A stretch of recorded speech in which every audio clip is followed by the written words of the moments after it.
Classes in memory of Jared Orchen, and today we are going to study about the passing of Rabbi Yehuda the Prince.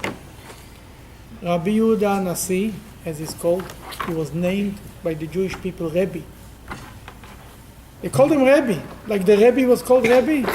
He was so famous that he was called Rebbe. He was the author of the Mishnah. His birth was also miraculous. He was born the day that Rabbi Akiva was murdered, burned alive. The Talmud says, when the sun sets, the sun rises. But before the sunset of Rabbi Akiva, the sun rises, Rebbe was born. Rabbi Yehuda Hanasi was born. And the story goes that when Rabbi Yehuda Hanasi was born was a terrible time in Jewish history. It was the decrease of Andrianos, very strong out to destroy Judaism. And one of the decrees was, you're not allowed to make a bris to your child. The Romans wanted to eradicate Judaism to the core. Not Shabbos, and not bris, and not Rosh Chodesh, nothing. And anybody will circumcise the baby will be killed, and the parents will be killed. Anybody who's involved. Rabbi Yehuda Hanasi's parents circumcised them. Some Jewish informer, some good soul, informed to the government. The Caesar says he wants to see the baby. The next door was born the same day another baby, a non-Jewish baby.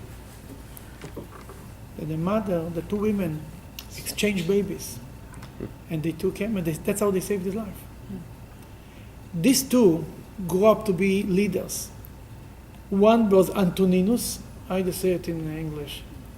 You ever heard about Antoninus? He was a Roman leader, emperor, and the other one was Rebbe. And he was the leader of the Roman Empire, one of the leaders, and he was the leader of the Jewish people, and they had an amazing relationship. To a point that some opinions say that Antoninus in secret converted to Judaism. There was a tunnel that took Antoninus from his house to Rebbe's house. He used to come and learn Torah in secret. For a few years he was in Israel. It was really something unbelievable. Rebbe was a very rich man and the greatest scholar in his generation. And because he had this authority, he was able to make a breakthrough in Jewish law. Jewish law tells us, the original Jewish law was that the written Torah should be written. The oral Torah has to be left to learn by heart. You're not allowed to write it down. Came the time of Rabbi Yehuda the Prince. He was 70 years after the destruction of the temple, right? And he said, if not now, if we are not going to write down the Talmud, will be lost, gone. Before that, people used to write down for themselves, but in an organized fashion, nobody did it. Then Rabbi Yehuda Hanasi decided to write down the Torah, the oral Torah. And because he had such an authority, the Romans gave him the power to be like the king of the Jewish people. He was a very rich man. He was able to bring Jewish scholars together. He was a great authority of Torah. Then I'm sure that there were some people who twisted their noses when he made the decision. But history proved that he was right. That was Rabbi Yehuda Hanasi. Now, he had an amazing life. It's written that he had a very rich table and he lived a very rich life. But there is stories about him in his life. But here we're going to learn about his death. During his life, there is a story that once a calf or a little cow ran away from the shochet. He wanted to slaughter him. Then he turned to this, tried to hide behind his cot. And he gave him over back to the shochet. He says, go do what you're supposed to do. And he started to suffer terrible pain, especially he used to go to the restroom for many years. Then one day, he saw his cleaning lady trying to throw out from the house a cat who gave birth to the kitty, what it's called? Kitten. Kitten. And he said, leave them alone, leave them alone. The pain went away. The moment he heard mercy, and then the pain went away. That's Rabbi Yehuda Hanasi. The way it's written, Maimonides writes about them. Maimonides writes about them that since Moses until him there was nobody like him. That's how great he was. And therefore, when the Jewish people, when it came to the time of his death is described in so many details because he was such an important person of the Jewish people. And Judaism, Jewish people enjoyed such a good relationship with the Romans during his time that they didn't want him to die. He was one of the most famous and greatest Jewish leaders. They call him Rabbeinu HaKadosh, our holy Rebbe. That's his name in Jewish law. In Judaism, throughout. Then we'll start in top of this page. At the time, right in top. Oh. At the time of Rebbe's death, he said, I require the presence of my sons so as to instruct them regarding the arrangement of matters after my death. He says, Lebonai ani tzorich. I need my sons. It says many more. This line can have many more implications. I need my sons after my life. They should continue and so on and on. But that's what he says. I need my sons. Okay. His sons entered his presence. He said to them, after my death, be careful of the honor of your mother. He told them a very strange law. First of all, he told them, everybody likes it. Take care of your mother.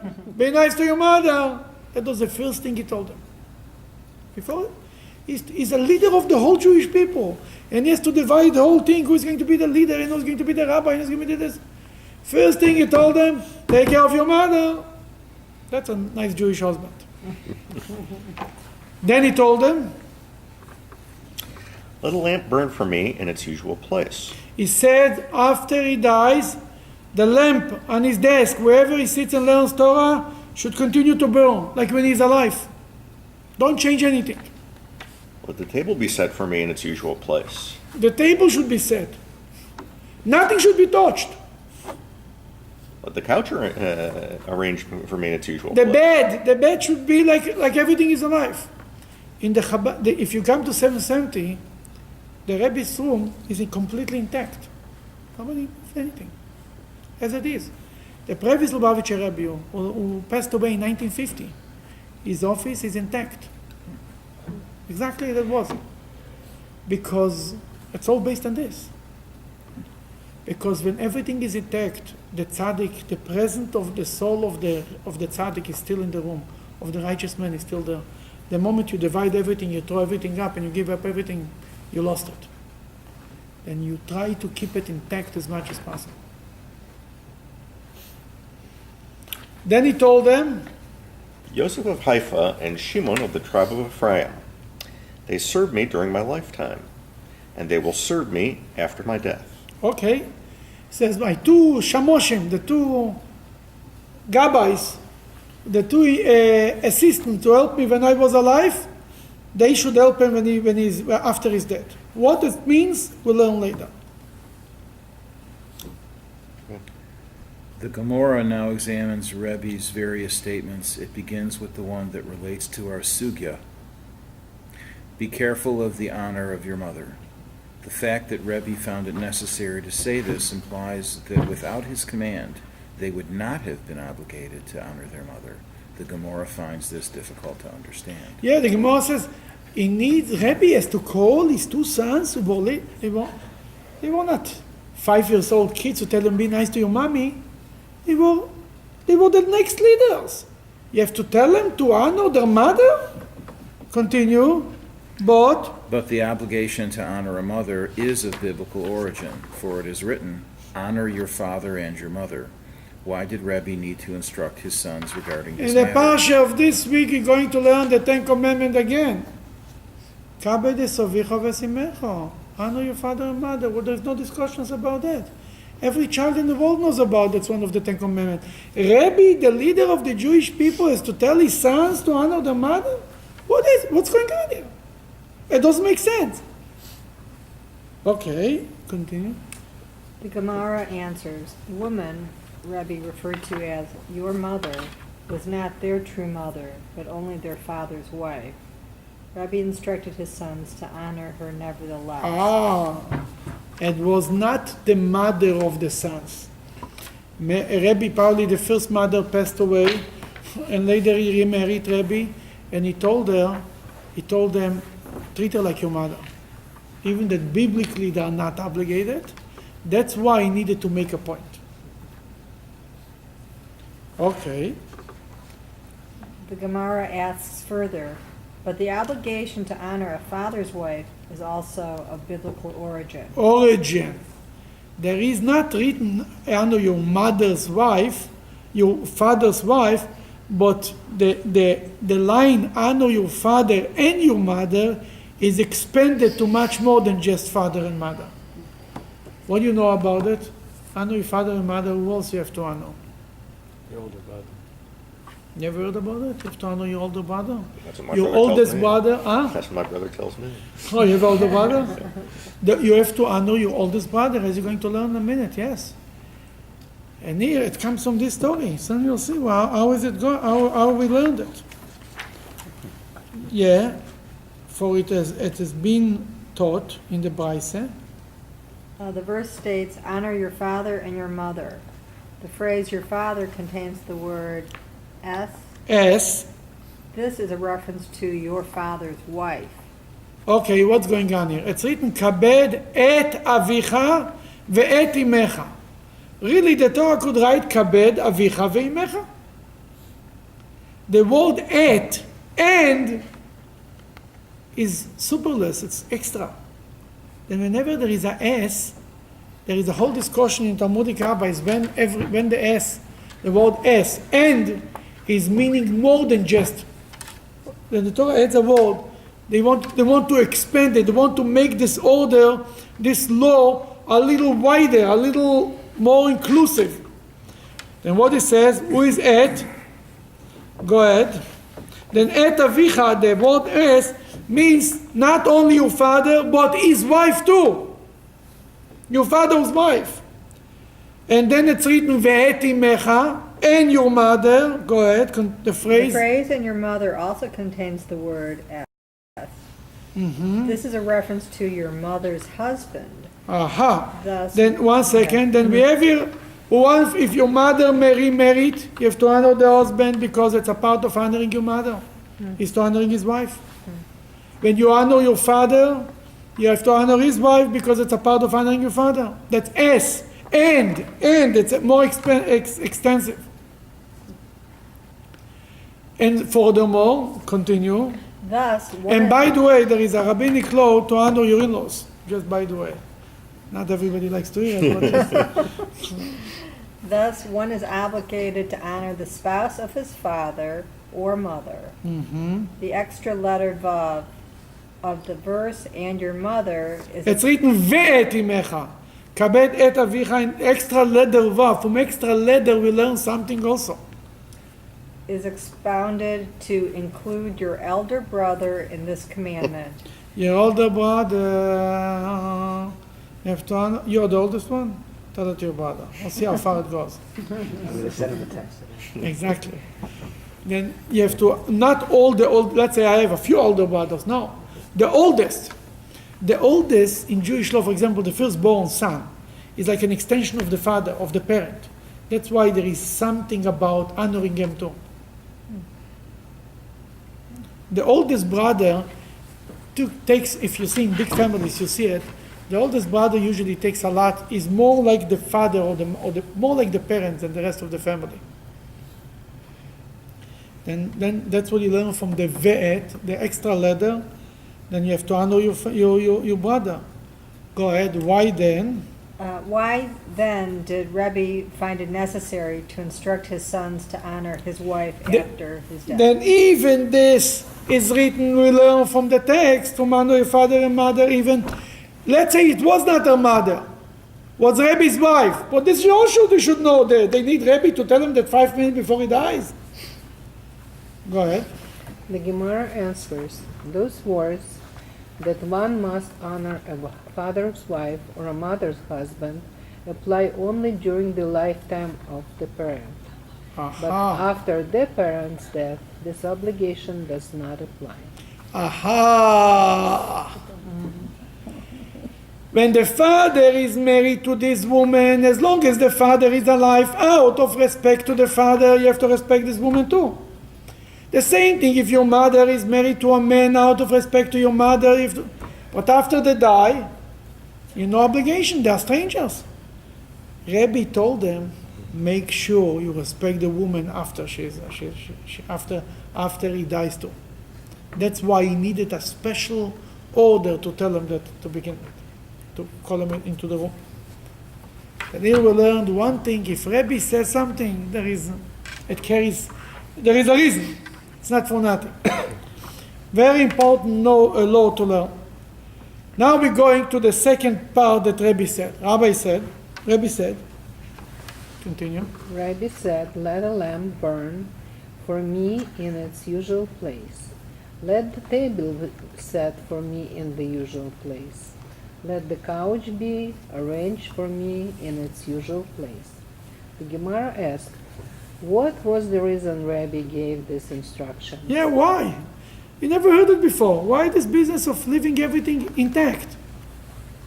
The Gemara answers, every Friday evening following No, you're not going too far. Go to the same page to the bottom. Rabbi's death, he would come to his house. Every Friday evening, Rebbe used to, after he died, used to come and visit his house in his body. Rebbe showed up out of nowhere, and he came to visit his house. Just a physical body or a spiritual Physical body. Like Elijah? Same. Just like Elijah with his body, Rebbe came in his body. Certain tzaddikim can come with their bodies even after their life. And everybody can see him. Not everybody, the family saw. I mean, family. nobody was there beside them. As there is a part of the story. So this is not a resurrection then? It's not a resurrection, but it's a minor resurrection if you want. Because that's Temporary resurrection. a temporary, yes. For that time, and he used to come with Shabbos clothing. And Sefer Chassidim says that not only he used to come there, he used to make Kiddush every Friday night. And the family used to answer Amen, and that's how they fulfilled the mitzvah of Kiddush. Now, why it's so surprising?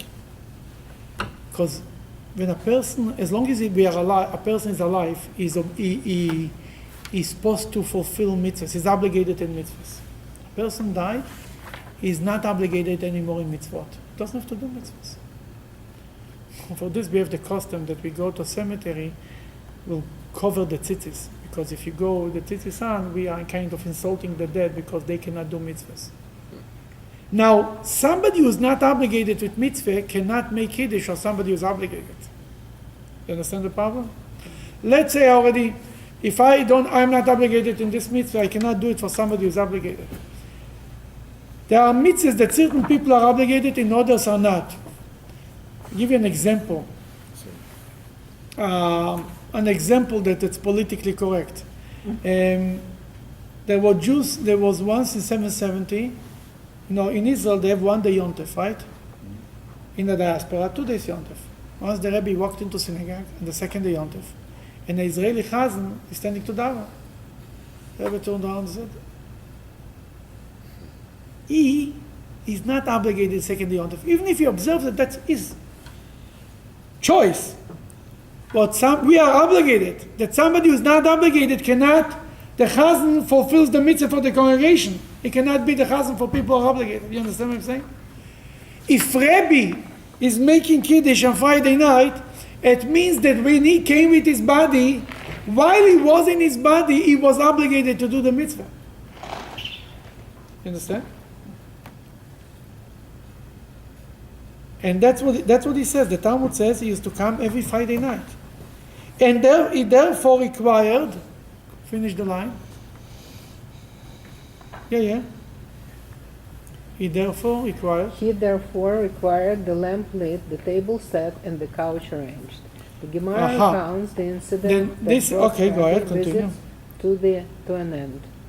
How the Gemara tells us what happened, when it stopped. Maybe it went on forever. Yeah. If he comes after life, he can come for 2,000 years.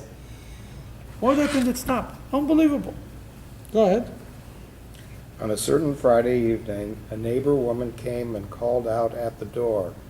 Rebbe's maidservant said to her, "Be silent, for Rebbe is sitting within." Once Rebbe heard that his visits... Whoa, 1 second. What happened here? Somebody not came to the door. Can you open the door? She said, "Shh, Rebbe is here." They lost it. Look what happened. Now we continue. Be silent, for Rebbe is sitting within. Once Rebbe heard that his visits were public knowledge, he would no longer come, so as not to cause disparagement of the righteous ones of old, who did not return to this world after death. Nobody before that did such a thing, such a chokhmah, right? That means people will say, "Oh, he's the most righteous person," and not to embarrass other tzaddikim, he stopped coming. It's like this: God makes a miracle. Shh, don't talk about it. Moment you may goodbye, you lost it.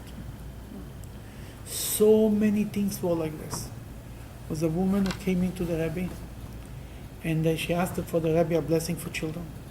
The Rebbe had a special care for her. She was an orphan. She came from Russia, and she became a teacher. She was teaching Jewish children in Israel, and very special needs kids. It was a whole thing. The Rebbe told her, it was after the holidays, the Rebbe told her there's a custom to take for having children, to take the etrog, to make from it jam, and to eat it. And that's a sgula for having children. The Rebbe gave her 2 etrogs. Don't take it. The Rebbe told her, don't tell her outside. Don't tell anything outside. She walked outside with the box. Her brother asked her, "What is it?" So the Rebbe told me. She never had children. She writes in her book, she's still alive. She says, "I feel that I messed it up." That's what she says. Not like anybody. It means to say, there are certain things, as long as it's secret, covered, it goes. You're talking to the whole world knows about it. Goodbye. Rebbe is not coming anymore. Many things the Rebbe used to do, on many levels, and many things. Tzaddikim, it's many stories about many people. The moment it became public, it's over. Is there any tradition that the Rebbe, the Chabad Rebbe, has made an appearance? That's what you are waiting for, my friend. If Rebbe can do it, why not the Rebbe? And we don't deserve it. If Rebbe, there is stories about other Chabad Rebbe seeing other Chabad Rebbes. Yes, there is stories in Chabad, such stories like this. But they weren't embodied. Ah? They weren't embodied. In a body. It's written that the Alter Rebbe was sitting in jail, first Chabad Rebbe, and the Baal Shem Tov and the Maggid came to visit them in physical bodies. There is stories like this. There are stories about the Rebbe Marash, who was a young boy, and by his father, the older Rebbes came before him and he told his son, I was not a scary boy, I went and I touched them. So it was physical bodies. Then the concept is right here in the Talmud. It's not a story. It's right here. Now, it's not written here in the Talmud that he made Kiddush. That's written in other books. But it's written that he came every Friday night and he stopped coming. That when can the tzaddik come back? When everything is intact. Basically, when keeping everything is intact is keeping him attached to the place. Because a part of your neshama is in the furniture that's around you. The table that you learn Torah, the room that he was sitting. You walk into the Rebbe's study, you feel the Rebbe is present there. You understand? Mm-hmm. And that's what it's all about. And it comes from here. Okay. Rebbe said. The Rebbe said, Yosef of Haifa and Shimon of the tribe of Ephraim, they served me during my lifetime, and they will serve me after my death. The Gemara explains these words. People understood from this that Rebbe was saying that these men should serve him in this world by occupying themselves with his burial. What means to serve him after his death? The only service they can give him is bury him. What happened? However, once they saw that their biers preceded his bier, that they were buried before Rebbe, they said, we may learn from this that Rebbe was saying that they would serve him in that world, in the world to come. You hear what's going on here? He told them they will serve me. They will serve me after his death. He meant they will serve him there. They died before Rebbe. By the Rebbe, actually, his chief secretary died like a year before him, even less. And another man that we used to blow the shofar by the Rebbe died like a very short time before the. And it's unbelievable. He says they will serve me there upstairs. Okay. And that which he spoke of this matter, it was. Why he said it? What's the point to say it? Who needs here to know that they will serve him upstairs? For whom is this information was said? For what purpose? If you tell them that they need to know them in life, that they will be a part of the funeral service, no, I want them to be my pallbearer. He want them to be his pallbearers. But to say it that they will serve him in heaven, who exactly on the earth need to know this information? Why Rebbe said that? That's a question that the Talmud is asking. Go ahead. It was so that people would not say of these two men that they died because they had been involved in something sinful. And that until this time also, it was only the merit of serving Rebbe which helped to keep them alive, to ensure that none would speak ill of these righteous men. Rebbe revealed that they were destined to serve him in the world to come. If people would see them that they died like 5 minutes before Rebbe, they would say, these guys didn't deserve to be alive forever. They only were alive because they were helping Rebbe, and the merit of the Rebbe is so great that anybody who is attached to him is alive. But on their own, they were nothings. Then people would say that they were sinful people. That for this, Rebbe said, it's not, they didn't die because of their sins. They died because they have to serve him afterlife. They're going with him. There is entourage. Even in heaven, a tzaddik needs an entourage. God also came to Mount Sinai with thousands of angels. A king doesn't come by itself. They're the same thing, tzaddikim don't go by themselves. They have a whole entourage in heaven. All the Hasidim. There is a Hasidic tradition. When a Hasid is buried, they tell him, you should ask for your Rebbe. You should ask to be taken to your Rebbe. The Rebbe will schlep him out. Help him. And that's what it's all about. Okay, we are. The Gemara now cites another segment of the Brisa cited above. Rebbe said to them, to his sons, I require the presence of the sages of Israel. I want to speak to the sages of Israel, to the rabbis. Yeah. The sages of Israel entered his presence.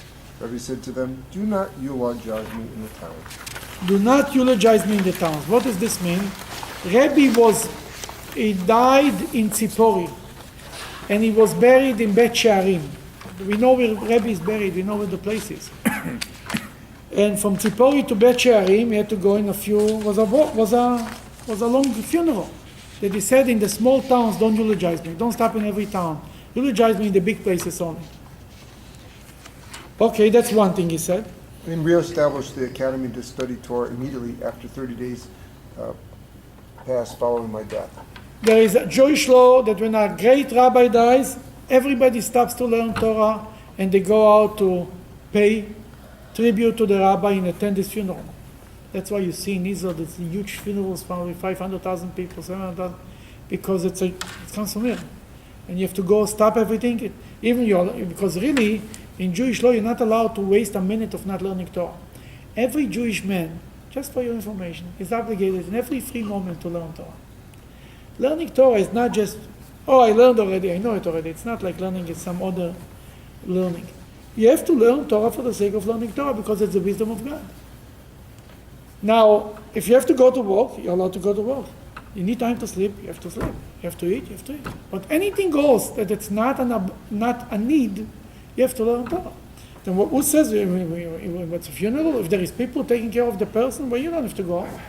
But when a great leader dies, when the Nasi, the leader of the Jewish people dies, everybody has to stop and go to the funeral. It's more than that because it's 30 days in this. That he said, don't stop what they did for 30 days. They eulogize them. That was the style. Even now there is some people who do long eulogies. But at that time that he says, don't do it more than 30 days. What? How old was he? How old was Rebbe? I don't know. How old was Rebbe? I don't know. Must have been at least 70. Why? Well, he's writing the Mishnah in about 200. And he's born in roughly 135, right? He was born when Rabbi Akiva died. Roughly 135, 136, 137, somewhere in there. Then he then till what do you say, until 170? About 200 CE was when he writes the Okay, Mishnah. then he was for sure an older man because he accomplished so much that he wasn't a young man. No question about it. Do But not maybe it's continue. written somewhere. Go ahead. Do not continue to utilize me after that time. My son Shimon is wise. My son Gamel should be Nasi. Chana bar Chama shall sit at the head of the academy. He told them one son is the wise one. He should be, there was a type of job that was the Chacham. He should be the Chacham, the leader. The Nasi, the one to take place, Rabbi Yehuda's seats, is Rabbi Gamliel B'ni. He should take over the father. He should replace him. And Hanine Bar Chame should sit in the end of the academy. Soon you're going to explain, the Talmud is going to discuss about every one of these things that he said, why. The Gemara, okay. Scrutinizes Rebbe's instructions. Rebbe said, "Do not eulogize me in the towns." Gemara explains, people understood from this that Rebbe said this because of the burden the eulogies would impose upon the inhabitants of the villages. That they said that Rebbe said, do not eulogize me in the villages because it's a burden on the people who live there. Later, what happened? Once they saw that the rabbis were eulogizing Rebbe in the cities, and everyone from the village and the towns came to participate, they said, we may learn from this that Rebbe said this because of the honor of the Torah, which will be increased if his eulogies are attended by large crowds. said Rebbe was not worried about his honor. Rebbe was a man that was not, his ego was not existing. He says it will be, what is utilized, a funeral of a eulogy of a great leader. What is it will happen? People will be inspired. There will be, the commitment to Yiddishkeit will be bigger and they will get to learn Torah more. That he says it will be a big crowd. That will be more inspiration. The eulogy of 20 people. No! The eulogy of 10,000 people that inspires everybody. Then he says this will bring honor to the Torah. Okay, Rebbe said. Now the second thing that Rebbe said. Rebbe said, reestablish the academy to study Torah immediately after 30 days following my death. Do not eulogize me after that time. The Gemara explains Rebbe's motivation. Rebbe reasoned, for I am not greater than Moses our teacher. For regarding Moses it is written, and the children of Israel wept for Moses in the plains of Moab 30 days. Moses was eulogized. The Jewish people mourned Moses' death for 30 days. He said he didn't want to be greater. He didn't want it to be honored more than Moses. If for Moses it was enough 30 days, for him it's also enough 30 days. Therefore he told them he wanted to make sure that he shouldn't do anything that will look like he's greater than Moses. That he told them in advance he shouldn't do more than 30 days. Go ahead. Rebbe felt that if the death of Moses warranted only 30 days of eulogy, his own death should certainly be marked by no more than 30 days of eulogy. Very good, continue. Now, the Gemara tells what transpired after Rebbe's death. For 30 days they eulogized Rebbe by day and by night, in accordance with his command. From then on, they eulogized him by day and studied Torah by night, or eulogized him by night and studied Torah by day, until they had eulogized him for 12 months of the year. Wow. When they were sleeping, I don't know. They eulogized them in the day, that they learned Torah at night. But for 12 months, the Jewish nation, mourned the loss of Rebbe. That's how great Rebbe was. So in some ways, it's more of a celebration of his death than Moshe. You're right, because by Moses, right after Moses died, they needed to enter the land of Israel. God told Joshua, let's go. We have to conquer the land. We don't have time. 30 days after Moses' death, they moved and they entered the land of Israel. They crossed the Jordan. And therefore they didn't have time to mourn and eulogize. And the state of the Jewish people in the time when Rebbe died was a different state of mind, a different place, a different situation. And also what they mourned by Rebbe was his amazing relationship with the Roman Empire. That's what they mourned. And also his great authority in learning Torah and everything. Okay. The Gemara relates an incident that occurred on the day of Rebbe's death. On the day of Rebbe's death, a heavenly voice emerged and said, "Whoever was there at the death of Rebbe is made ready for the life of the world to come." Anybody will attend the Rebbe's funeral, mourn Rebbe's loss, be a part of the burial, is going to heaven, going to go Olam Haba, to the world to come. Not a bad deal, right? You come to the funeral and that's it, you're done. He needs no further preparation. You see? I didn't make this up. He needs no further preparation. There was a certain laundryman who would come before Rebbe every day. On this particular day, he did not come. When he heard this, that is, that those present at Rebbe's death were made ready for the life of the world to come, he ascended to the roof and threw himself to the ground and died. A heavenly voice emerged and said, "This laundryman also is made ready for the life of the world to come." Okay, this story is a very harsh story. The guy came to Rebbe every day. Obviously, he was attached to Rebbe very much. A laundryman. What means a laundryman? There is commentaries from here until next week. Some people say he was literally a laundryman. Some people say that he was laundering, like he was washing his spiritual clothing. Some people give it as an example of a guy who was sinning and doing tshuva.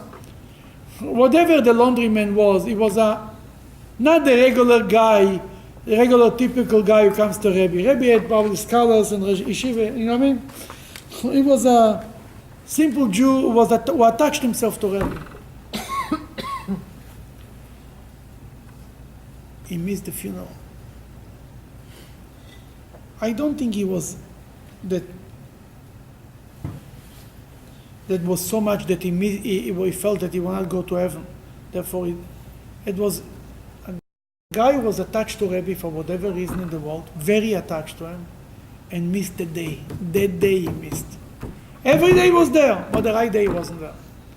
He couldn't take it. But a strange story, he committed suicide. In Judaism, to commit suicide, it's a big no. Committed suicide, and then a heavenly voice came out and said he's invited to the world to come.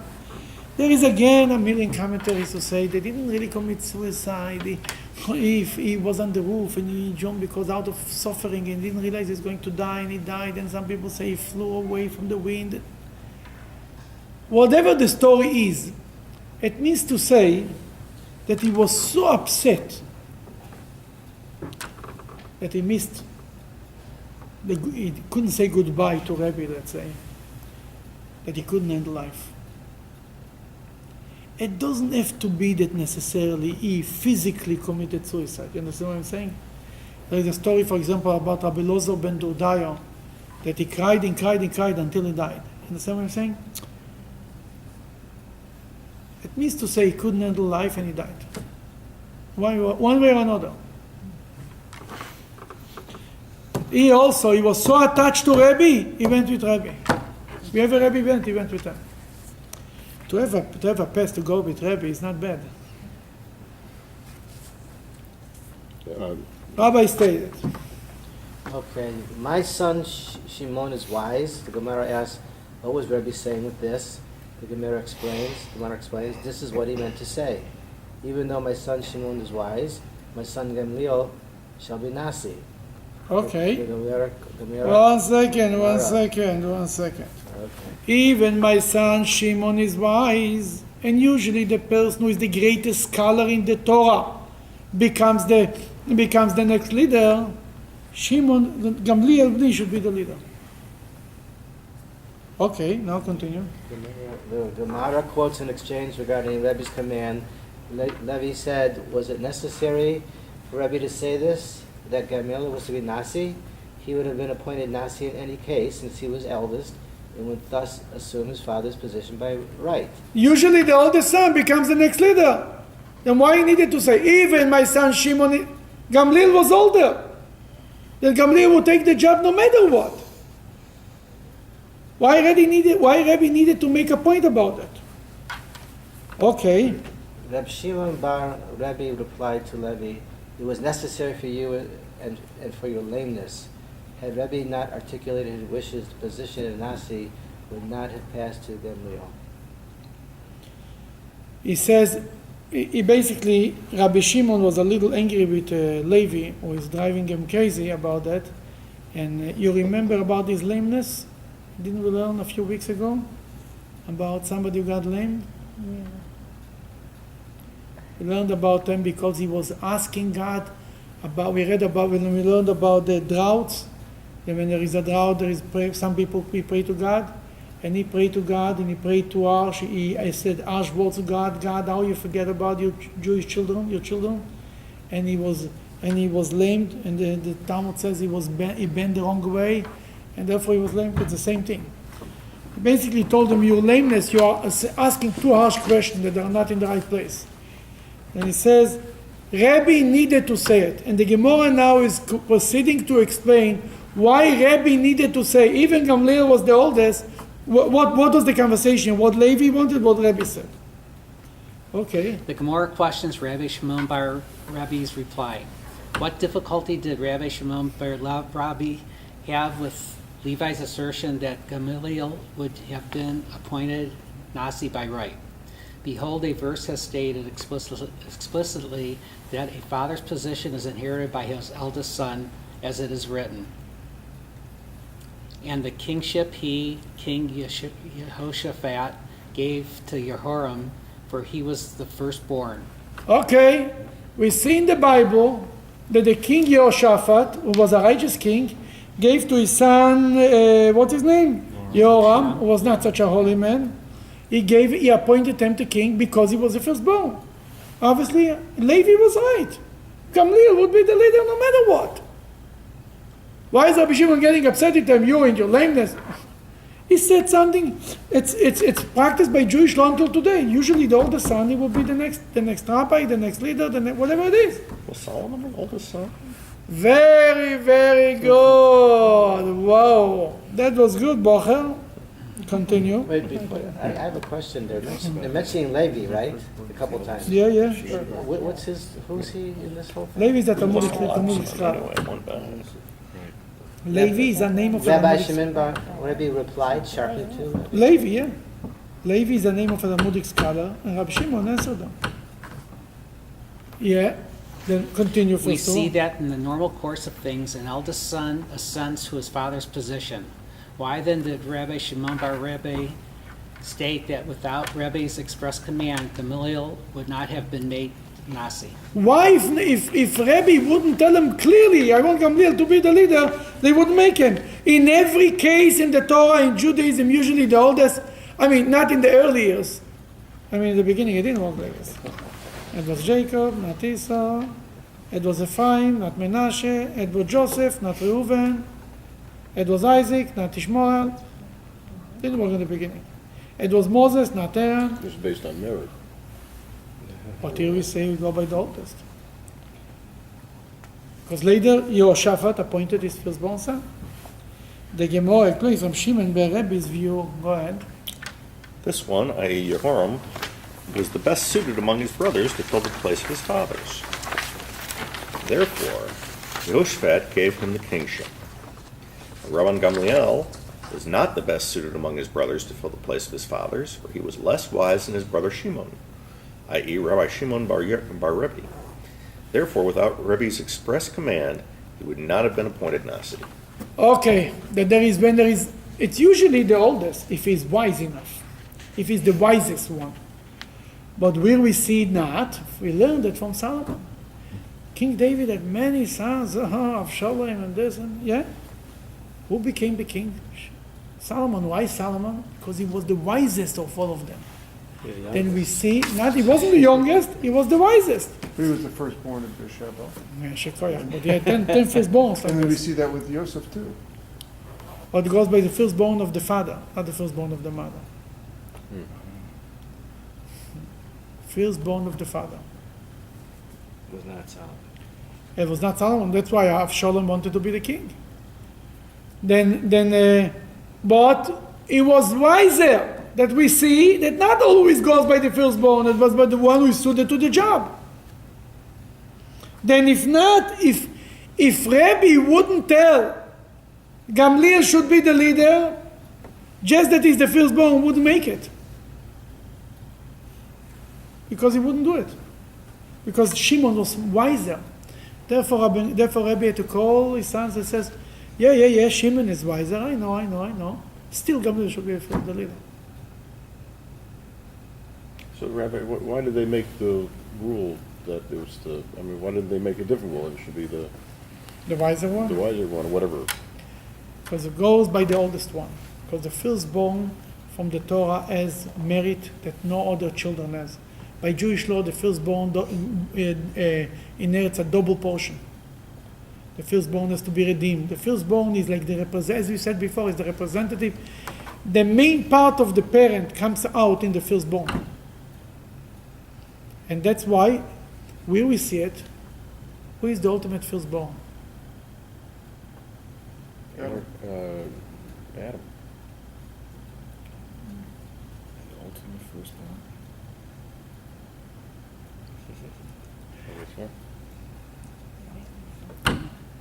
B'ni Bchori Israel, my firstborn son Israel. When God sent Moses to Pharaoh, he told them, tell Pharaoh, my firstborn son Israel, sent my firstborn son Israel out of Egypt, right? Jacob. B'ni Bchori Israel, not Jacob, Israel. Is it just the God? Israel? Is it the whole nation? The whole nation.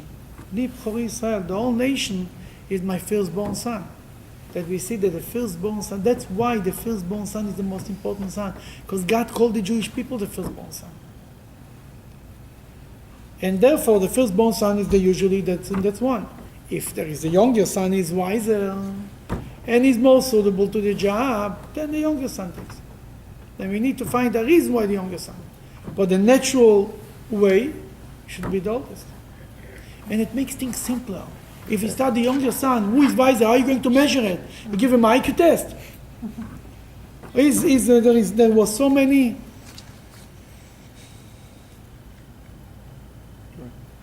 It's working. Yeah. Then the firstborn son. If not for the firstborn son, we will be constantly in trouble. There is a story in the Talmud about the high priest. Shimon HaTzadik, he was the first high priest in the second temple. When he died, he had two sons. One's name was Chonya, and the other name was, I forgot his name, the other guy. And they had a fight who should be the high priest in Jerusalem. The oldest wanted to be in the, and it was a fight, and from the fight came out that the other son went to Egypt and built a temple. That when you go simply the firstborn, it's clear. People know to expect it. If you start, who is wiser? Who is going to decide who is wiser? There'll be no end to it. So the outcome of that is that you've got the Arab nations sprung from one of those fights, and the Roman state came from another fight. You bet. From the firstborn, from who decide who is the firstborn was a lot of service. Yes, yeah. The Jewish people suffered a lot from it. Absolutely. And that's why maybe later Jewish law sticks to the idea of a firstborn. Saves a lot of fights. I never heard that. I know a few lawyers who are state lawyers. They tell me they will be busy forever. Always fights. Always. And yet, if it stayed the firstborn, there may not have been a nation like today. You're right. Okay, let's continue. The Gemara explains why Rebbe nevertheless chose Rabban Gamliel. Mm-hmm. In Rebbe, what was the reason he did this? Rebbe held that, granted, Rabban Gamliel was not best suited to fill the place of his fathers in wisdom, But in fear of sin, he was best suited among his brothers to fill the place of his fathers. In this attribute he led them all, therefore he was appointed Nasi. You hear? It's not how much Torah you know, it's how much you are a God-fearing man. That's what counts. How much you are, because especially being a leader, a king has a lot of power. A leader has a lot of power. You know, the king in the Torah has to have 2 Torahs. Jewish law says he has to have one Torah in his office, one Torah should go with him. He sits down and he eats. Next to the soup is the Torah. He gets up, he walks out, he has a Torah next to him. Wherever he goes. Why a king? I don't need it, you don't need it. Why a king? Because he has so much power. Power corrupts. Therefore he needs an extra merit to be careful. The same thing is here. To be the leader of the Jewish people, you need a God-fearing man because he gets so much power, he can lose it. Once my father was coming from, was in New York, he was coming to the airport, and another guy was sitting there in the car, another Chabad rabbi came from Cleveland. It was a General Assembly convention, it was in Cleveland at that year. He comes back, he tells him, "Oh, you're Moshe Greenberg? Yeah, I heard I was in Cleveland, I heard about your son, such great things," and he goes on and on. My father says nothing. He goes more, father says nothing. Well, doesn't react. Tells him, what will make you react if I tell you some nice things? He tells me, if you tell me that he became more of a God-fearing man, I'll be happy. That was because in my father's eyes, and it's all about your commitment. Hey, did this, it's good, who cares? You know, the Russian parents were not from the parents who are giving compliments to children, and not from the parents who are collecting compliments on the children. My father was also afraid of the evil eye and this. He never spoke about this kid. It was a non-issue. And this guy was like, he told me the story many years later. He was blown away. I mean, who from you such an answer? But that's what he says. Gamliel was more God-fearing man than Shimon. Therefore, he became the leader. Okay, Rebbe commended. Who is next? That's me. Rebbe commanded, Chanina bar Chama shall sit at the head of the academy. The Gemara relates, Reb Chanina did not accept the position, for Reb Afais was older than he by 2 1/2 years, and Reb Chanina deemed it disrespectful to head the academy while Reb Afais lived. Okay, it was a man with the name Rabbi Afes. Okay. Office, that was his name. Okay. And Rabbi Office was older than Rabbi Chanina. That even Rebbe said Rabbi Chanina should be the leader, he told them Rabbi Chanina didn't want to do the job. And he gave Rabbi Office the job. They weren't related. He said, no, but he was older. So this rabbi is elder, therefore I'll give him the respect him. You see in Jewish history, throughout history, and even till today, when a famous rabbi is being honored, for example, to officiate a wedding, and he comes to the event and he sees a greater rabbi than them, he'll tell him, my honor is that he should do it. He honors them, you understand? And there is the concept and that's, again, we learned that from this Talmudic story, that he told Rabbi, you know what it means? He can become the leader of the academy. Rebbe appointed him to be the leader of the academy. He says, no, there is a rabbi who is older than me, he's going to be the leader. And after him, I'll be. Okay, what happened? Therefore, Reb Afes sat at the head of the academy first, and Reb Chanina sat outside the study hall. Rabbi Chanina couldn't be the disciple of Rabbi Afes. He didn't want to, that he used to say it outside of the study hall. He didn't come to the study hall as long as Rabbi Afes was the leader, was the Rebbe. He appointed him to be the leader, but he couldn't be his disciple because Rebbe told him to be the leader. He felt that if he becomes his disciple, he's like disobeying Rebbe's law. He was Rebbe's disciple, that he couldn't be the disciple of somebody else. He says, I give him the leadership, but I'm not his disciple. These stories happened many times in throughout Jewish history. But Rebbe said, I want you to be the leader. But out of humbleness, he gave it to the rabbi who's older than him. But what if he wasn't as God-fearing? What? That's being the head of the academy. It's not the leader of the Jewish people. He was a God-fearing man. He's talking about God-fearing people. Head of the academy means the head of the yeshiva. There is the leader of the Jewish people, like a king. Yeah. There is a ministerial job, the mayor, and there is the head of the yeshiva, the dean of the school. It's two separate jobs. The dean of the school is whoever is wiser. The leader has to be a God-fearing man. The dean of the school does not have power. He doesn't have the police under him. The leader of the Jewish people has the police under him. You understand? It's two separate jobs altogether. Okay, now go ahead, continue. And Levi came and sat with him there. Levi came and joined him outside of the yeshiva because he didn't want he should be by himself. Okay. After a time, Reb Aphis died, and Reb Hanina sat at the head of the academy. Reb Hanina took over. Because of Reb Hanina's ascension, Levi did not have someone with whom he could sit and study outside the study hall, so he came to Babylon to seek a worthy partner. He couldn't find, Rabbi Hanina became the leader. He doesn't have anymore, he's not anymore his study partner. And to go to become his disciple he was not in the mood to become his disciple. You were just my study partner, suddenly you be the Rebbe. It doesn't work like this. That he moved to Babylon. He didn't want to disrespect him.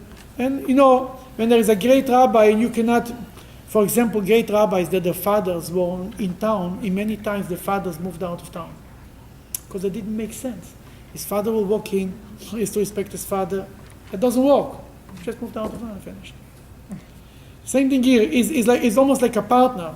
He says, I cannot be Rabbi Hanina became the leader. I will just be a troublemaker here. I'm not here and not there. He went to Babylon.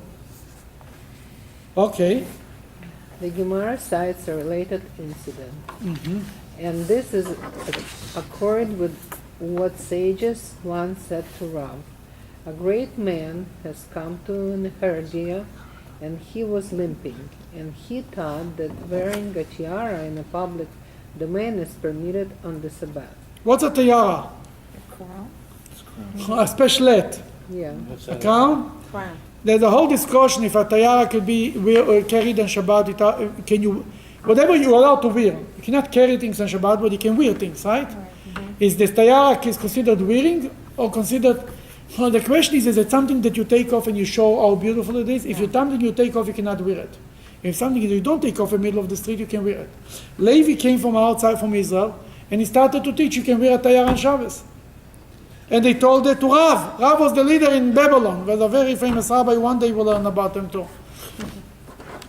Okay. And he said, we can deduce from this, from Levi arrival, that Rabbi Aphis has died.